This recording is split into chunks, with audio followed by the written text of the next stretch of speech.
Welcome to the Faith Together podcast, sponsored by the Center for Faith and Family at Olivet Nazarene University. I'm Lindsey, and I'm joined by my co-host, Leon. Hi, Leon. Lindsey. Good to see you today. How are ya? Good. Today we're wrapping up our series. We are. Our series, Shalom at Home. It's been such a good series. It has, and we don't want the shalom to end just because our series is ending. That's right.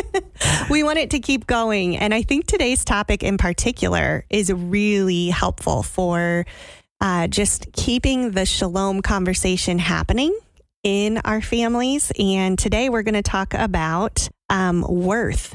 But let's review where we've been. Yeah, we've been on a little bit of a journey. Yes. So we've had Kayla Smith with us from Reach Hurting Kids, and she's been sharing with us on 4 topics, which have been the focus of each of our episodes. Right. So the first episode, we talked about Shalom by providing safety for our kids. Mm-hmm. And we used an Isaiah text, kind of it's a driving force of that. And then 2 weeks ago, we talked about peace, which is what shalom is, but we kind of expanded the understanding of shalom. And I like something that Kayla said last week, where she said shalom at her church is understood as nothing is needed and nothing is broken. And so we're trying to create that environment, right? And that's kind of what I loved when she said that too. I wrote that down. Yeah, did you? Yeah, it just really resonated with me. And I love part of her role is in intergenerational discipleship. And what a beautiful picture that, we saw this at the Lily Gathering of everyone at play together. Yeah. That shalom is that picture of every person has a place at the table. Yeah, living up to their full potential, that they fit in, that they're a part of the group. Yeah. Yeah, no matter your age. Yeah. And that kind of hits on what we talked about last week with the idea of belonging. Yes. Such an important conversation that we had yesterday. So if you missed any of those, we encourage you to go back and look at those. You can find those on all of the podcast platforms, and as well at our website, centerff.com. That's right. And I've been thinking about, as we summarize this series and go into our final episode, Leon, of how to just kind of have a one-word sentence for each of these episodes, because they've been so rich and deep and there's so much there. But as I've been listening back and thinking on them, I've been thinking about these sentences. You are safe. You can rest. You belong. And you are worth it. I like that. Yeah. So I'm like kind of putting those in my pocket. Okay. As I interact with others, whether they are a child, college student, adult, my spouse, whatever that is, you are safe, you can rest, you belong, and you are worth it. It's just, it helps me to kind of pull together what this series has meant, because as I say those sentences, they land, don't they? They sit in your heart. That's right. They move from the brain to the heart pretty quickly. Right. And I think that's a good way of saying it. The words by themselves that are each of the focus of each of our episodes oftentimes need a little bit of explanation. So I think those little sentences kind of fulfill that need. Yeah. So today we're going to focus on worth and what it means to affirm worth in our kids at home. And we know that, speaking of kids, a lot of this content that we have built in this series has come from Kayla's organization, Reach Hurting Kids Institute. And if you are a children's ministry leader and you haven't gotten your hands on the resources that Reach Hurting Kids Institute offers, highly recommend them. They have wonderful trauma-informed training that you can use in your local church. But even more than that, we can use their training and can learn from them here for our families at home. And so we're thrilled to welcome back Reverend Kayla Smith from the Reach Hurting Kids Institute. Welcome, Kayla. Hi, Lindsey. Thanks. Yes, so glad to have you back. And thanks for sticking with us for 4 episodes. Wow. Yeah, It's you're a trooper. I think we've had guests on for 2 episodes, but I don't think we've ever had a single guest for 4 episodes. No, but this has been tremendous. I'm honored. Well, we're honored that you took the time out of your schedule. I know you're a mom and a pastor, and you're a part of this institute and, doing lots of stuff. And I know you're very, very busy. So we appreciate you taking time to meet with us. Of course. Well, let's jump into this topic on providing worth in the lives of our kids. So let's start with a question, Kayla. What is the difference between praising our kids' performance and affirming their worth? So how can parents communicate unconditional love while still maintaining boundaries and expectations? Ooh, I love that question. So at my church, we use the Godly Play curriculum a lot. Have you guys used Godly Play before? I have not used it, but I'm very familiar with it. Yes, I've used it for a season. Okay, awesome. I love Godly Play, and I love to storytell with that. So for listeners who are not aware of that, Godly Play is a curriculum developed in the Montessori style. So it's very storytelling based. It's very child-centered. But one of the things that they instruct their leaders on is to not place value statements on a child's work. This is really common in play therapy as well. So things like we want to say, good job, or, oh, that's beautiful, or great work. That's my go-to, right? Is it great work? Oh, yeah. We want to instead consider remarking about the work itself, just observations about the work instead of about the performance of the work. So you spent a lot of time on this, or, oh, look at all the blue you used, or you didn't give up when you were frustrated, or you worked closely with that friend on this one. Something that doesn't say the performance value is what mattered. It's just that the work exists that matters. So this helps to build that sense of intrinsic worth, that who I am is not tied to whether or not my work has pleased you. We can cut the ties between performance and inherent worth, reminding our children that they are so worthy of being loved, even when they have nothing at all in their hands. One of the things at my house that we sing a lot is Mr. Rogers' It's You I Like. And it's just the sweetest little song. And it just keeps going into like how much you like the person themselves. It's not their toys. It's not the way they do their hair. It's not anything else except you. It is you that I like. And that's the kind of communication we're trying to give to the kids in our life. It is you that I like. It's not about what you do. It's not about what you have. It is you that holds worth just because of who you are. Now, all of that said, go ahead, Lindsey. Oh, yeah. I was just going to comment. That's beautiful. And I'm so glad we're finally talking about Mr. Rogers on our podcast, because I could talk about Mr. Rogers all day long. Yes. Can we just pause? So he's like one of my heroes. I love him. He's an icon. He for sure. is. And that song, Yes. I mean, literally can get tears in my eyes thinking about that song, Kayla. Same. So, Well, especially if you kind of know his story. I mean, it's more than just the fact that he had this show on TV that, as you said, Kayla, gave worth to children, but just who he was as a person. Yes. As a minister of the gospel, Pastor Fred Rogers chose to go into broadcast to tell children that they are worthy. I mean, if that's not the call of Jesus right there, listen, we could make a whole podcast on Mr. Rogers. So I think I know when we're bringing you back, Kayla. We'll just get it on the calendar now. I love everything about it. So sorry to interrupt, but I was like, we've got to talk about Mr. Rogers. So yes, please take us back. Yes. Well, I think the problem, though, is that people assume that there's like the Mr. Rogers life, but then there's reality, right? There's all this worth and affirmation, and it's beautiful, but that means that we don't hold any boundaries or expectations. And that is not the case. Just like in any parenting conversation, there's permissiveness, right? Where there's anything goes, I don't care what you do. Then there's authoritarians where you have to do every single thing that I say, and there's no way but my way, and that's it. Like there's steep punishment if you don't do what I say. Neither of those are what we're going for. What we're aiming for is that authoritative parenting where there are boundaries, of course, and there is infinite worth. Both can be held at the same time. And in fact, boundaries communicate worth to a child. And of course, they're not going to stop and be like, oh, Mom, thank you so much for limiting my screen time. Wow, I feel so loved and worthy right now because you limited my screen time. No, they're not going to say that. In the moment, they're going to be really upset. But because we hold healthy, responsible boundaries and expectations for our children, there's no flailing or volatility about what's next. We can be consistent like a child's constant, their anchor in an ever-changing world. And in doing so, we are affirming their incredible worth.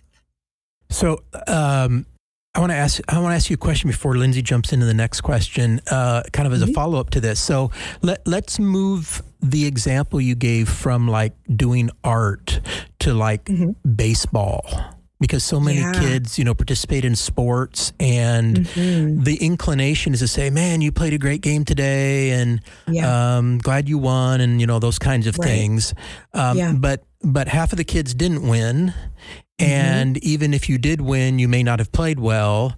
So what does it look like to be a parent who is affirming their worth in their response to them playing the sport?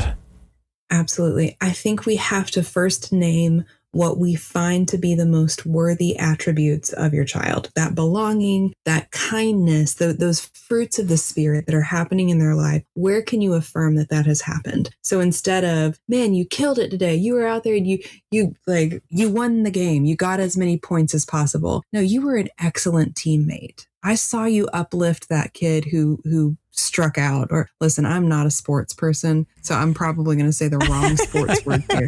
Struck out, right? That's baseball. That's baseball. There you go. Thanks. I appreciate it. But like finding ways to say, like, did you notice that on the other team, man, they huddled up immediately and they cheered each other on. It was pretty cool. Just noticing the things that have nothing to do with winning or losing, but have everything to do with the character of God in everyone. It's a subtle shift sometimes, because it's not that you can't ever say that you're proud of someone, right? You can be proud of them, but even maybe a subtle shift in that is asking how they're feeling about themselves right now. How are you feeling about winning this game? I feel proud. Well, that's way more important than mom feels proud because I won something. It's I feel proud because I put work into this, and I know I'm being a better teammate than I was last week. And I know that I'm being joyful in this game. It's that subtle shift of making it an intrinsic value rather than an extrinsic value for them. Their worth comes from something more than someone else's praise. Yeah. So the focus is on the child and not on the activity. Is that a easy summary? Absolutely. A simple summary? Yeah, I think so. And just reminding us that it's not about the win. It's not about the ways in which you're winning or achieving. It's just about you. That's so good. And I'm glad you brought up the sports connection, Leon, because as we were sitting here, I was thinking, wow, this is hard to do in our sports-filled culture. Because I don't know why, but as we were beginning to talk about this topic of worth, that's what kept coming to my mind, especially Kayla, when you led us at the beginning of not focusing on the work itself, but, actually just commenting on, not focusing on the child's value to the work itself, but focusing on the work itself. And that is hard to do because it's very countercultural to, where we are with, especially families in a lot of activities, whether it's music, dance, sports, whatever that might look like, taking time to kind of what we talked about last week, respond to the child rather than react to the situation. Absolutely. Yeah. Thank you for that. So when we think about responding to our kids, and we think about somebody like Mr. Rogers that would say something like a phrase, "It's you I like." What are some everyday phrases or habits that shape a child's sense of worth for better or for worse?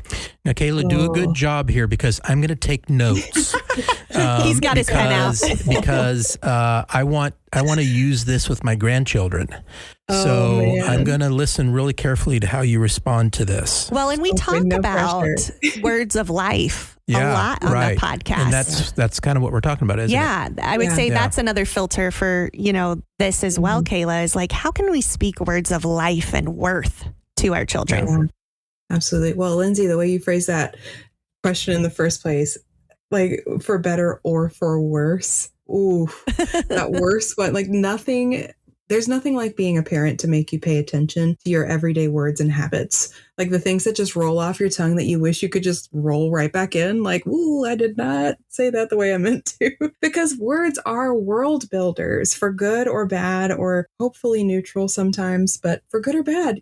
words are building our worlds and they shape the way we see everything. So even something really well-meaning can cause more damage than we think. Like, were you good at school today? Oh, were you good at school? Okay. Are you saying that maybe sometimes I'm just not good? Well, God says we're good.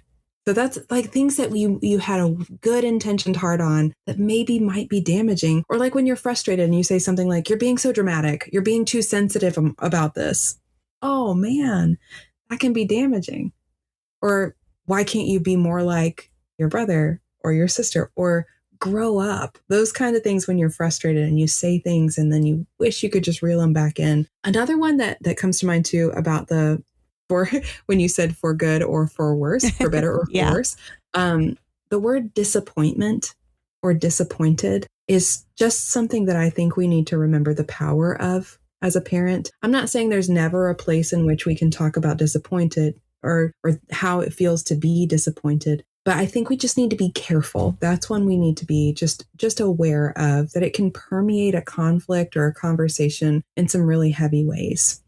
But of course, just like our words can be damaging, thank God our words can also be helpful. They can also build a world full of worth and value. Words like, I genuinely like you. I mean, imagine telling somebody, hey, I really like you. And as a 6-year-old to hear that, as a 12-year-old to hear that, and you mean it, I just really like you. That can go a long way. I choose you. Or one that I really love to do with any kids in my life, my own or kids at church or wherever, is just to say something like, can I get your thoughts on this? Can you help me out with this one? Asking for input validates someone's belonging. Going back to last week, validates that, hey man, we're not complete without you. This world is not complete without you. Can I get your thoughts on this? Getting curious. Again, we talked about curiosity a lot last week. Curiosity and genuine warmness can communicate that deep level of value. I need your thoughts, and not in an inappropriate way that parentifies a child. I definitely don't mean that at all. But just for example, my husband's working on building something for our laundry room right now. And my son, he's 7, and he is out there with his little toolbox and, mostly just banging a hammer on the ground or whatever he's doing. But Eric consistently said, hey man, can you come double check this measurement for me? He knows his measurement. Of course he knows his measurement. But Owen my son feels this like, oh yeah, if I don't measure this, then dad might get it wrong. And it makes him feel like he really is of value because he is given a real place in this community. So I think just recognizing in the first place that our words build our child's world causes us to be more careful with our words. Those are such good words to take to heart. And I think phrases that you shared with us that are the words of life and words of truth, things like, I choose you. There's so many ways that we can expand on a phrase like that. Like, I like you. Yeah. Did you know God likes you? He created you. I think the way you have a sense of humor is amazing. Just whatever those things are, it kind of, in my brain, helps me to think further than just the phrase itself. So thank you for getting our wheels turning. Absolutely. A fun strategy too that somebody gave me before my husband and I became parents is to let your child eavesdrop on you bragging about them to the other parent. So we'll stand in the kitchen, we'll start having a conversation about Owen, knowing he's in the living room. And one of us will say just loud enough, like he knows that it's a private conversation, but he hears us say just loud enough, man, Owen really impressed me today. His kindness towards his cousin was just next level. Like he's hearing these affirmations about him in the home. And think about that versus the opposite of if he's hearing us, man, I cannot even believe what he did today. And it made me so angry. If he's overhearing positive conversations instead of frustrated conversations, that can also shape their world. So I really appreciated somebody giving me that advice before. Wow, that is great advice. Yeah, very good. So, Kayla, sometimes we are our own worst enemies when it comes to the things that we think about ourselves, the things that maybe nobody else knows, or because we don't say them out loud, they're the things that we think inwardly. And I know kids do that too. So can you talk to us about how to help children develop a healthy inner voice that reflects truth rather than maybe shame that they might be feeling or other emotions that they have? Yeah. Wow.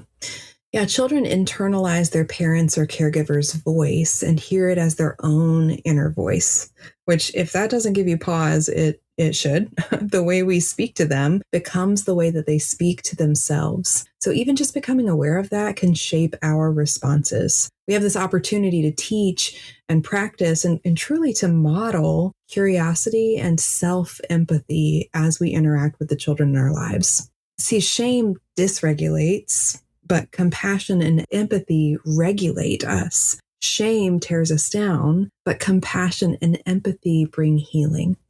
So when we parent from a place that models that healthy inner voice, we're not excusing or ignoring the mistakes we've made or the mistakes we keep making, but we approach it all with compassion, which is what leads us to repentance, right? And to a deeper relationship with that person.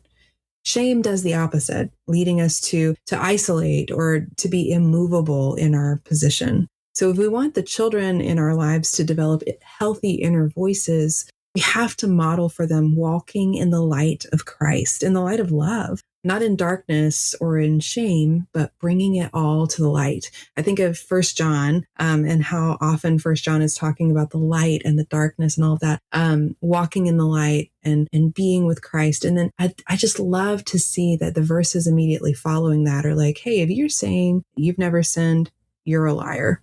That's not true, but walk in the light. But walk in the light, but walk in the light. I just love that both those are juxtaposed together, that yes, we all make mistakes. Yes, we are sinners, and walk in the light, walk in the light, walk in the light. Shame has no place here. So I think that kind of authenticity will help build a healthy inner voice that reflects truth for our kids. That's so good. And I think for parents, it's important for us to model that too for ourselves, right? To bring things to the light.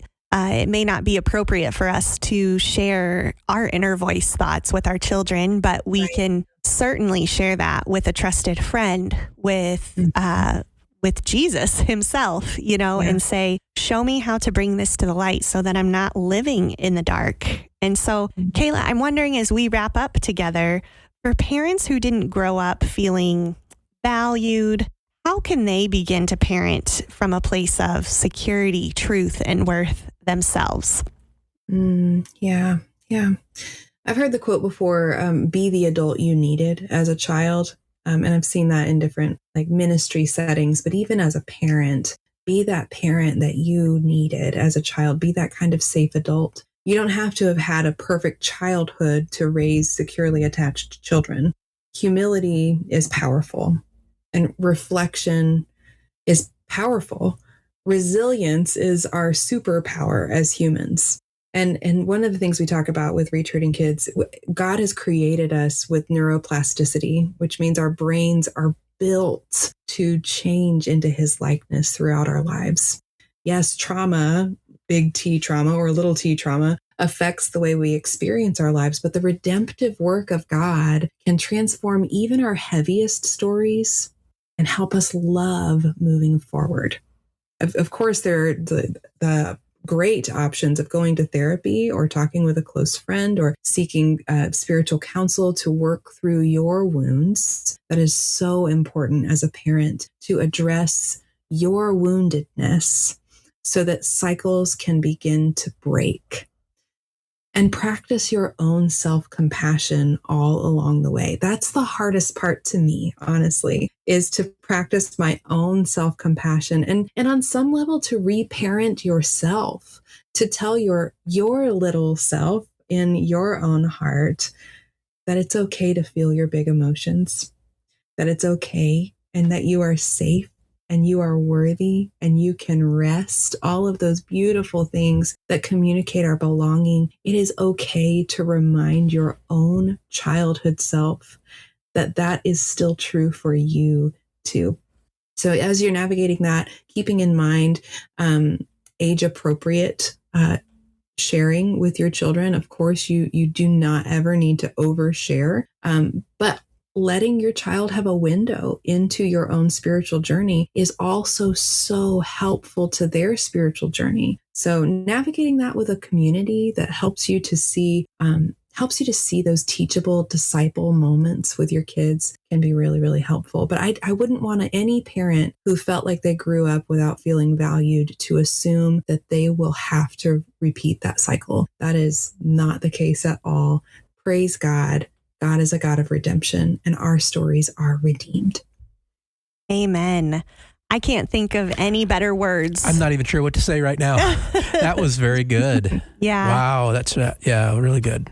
Amen and amen. The Lord redeems. He sees us, and he says to all of us, you are safe. You can rest. You belong here, and you are worthy. No matter what has transpired in our lives, no matter what's to come, he's with us, and with him, all things are possible, and he can do amazing work through the next generation when we're willing to walk with him. Yeah, for sure. Well, Kayla, thank you so much for being with us for this series on Shalom at Home. If you're interested, especially if you're a children's ministry or family ministry leader in your church, and you're interested in the curriculum that Reaching Hurting Kids Institute provides, you can find that at their website, which is, Kayla? reachhurtingkids.com/workshop. All right. And you can also find a link to that on our Center for Faith and Family website at centerff.com. So if you've lost track of Kayla's address, you can certainly get to their material through ours. So again, Kayla, thank you so much for being our guest and being with us. And it's just nice kind of getting caught up with you. As we mentioned in our first episode, Lindsey and I have known you for a while now, and it's nice to have someone on that we have a connection to, and just appreciate the work that you and Robert and others are doing at Reaching Hurting Kids and the impact that you're having on the church. And so we are thankful for that. God. Thanks for having us. Thanks for having me on there. It has been just such a joy to talk with you both. Thank you so much for the work that you're doing.